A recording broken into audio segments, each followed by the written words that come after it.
Hello, नमस्कार. कशा आहात तुम्ही? खूप वेळानंतर यूट्यूब चॅनल न्यूट्री फॉर गट पुन्हा सुरू केलेला आहे.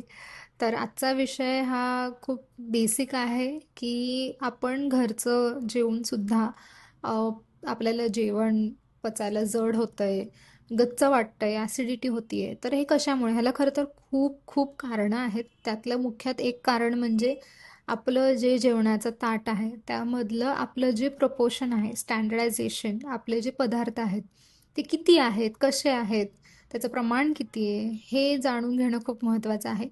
दुसरं म्हणजे जेवल्यानंतर लगेच झोपणं किंवा बसणं हे योग्य नाही. सो शतपावली करायची खूप गरज आहे. म्हणजे अगदीच 5 ते 10 मिनिटं जरी वॉक केला तरी चालेल आणि जेवल्यानंतर पाणी प्यायचं नाही लगेच. थोड्या वेळ थांबा आणि एका वेळानंतर पाणी प्या.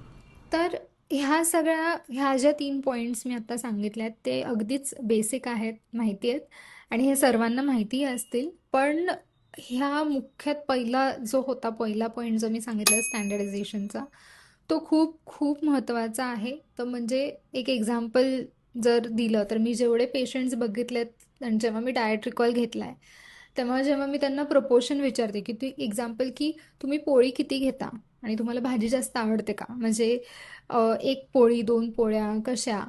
तर ते म्हणतात, की आमची पोळी जास्त असते, आम्ही पोळ्या जास्त खातो, पण भाजी अगदीच मी त्यांना सांगितलं, की 1 वाटीभर खाता का अर्धी वाटी और त्याहून कमी? ते बोलले, "भाजी अगदीच चवीपुरतं असते."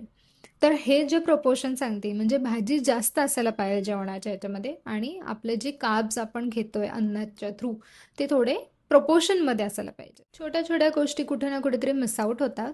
तर मी ही नवीन सीरीज घेऊन येते, की एक्झॅक्टली अजून असे कुठल्या-कुठल्या पॉइंटर्स आहेत जे मिस आउट होऊ शकतात आणि ह्या स्टँडर्डायझेशनबद्दल थोडं अजून डीपमध्ये नक्की एक्सप्लेन करेन. So thank you and subscribe आणि लाईक करायला विसरू नका.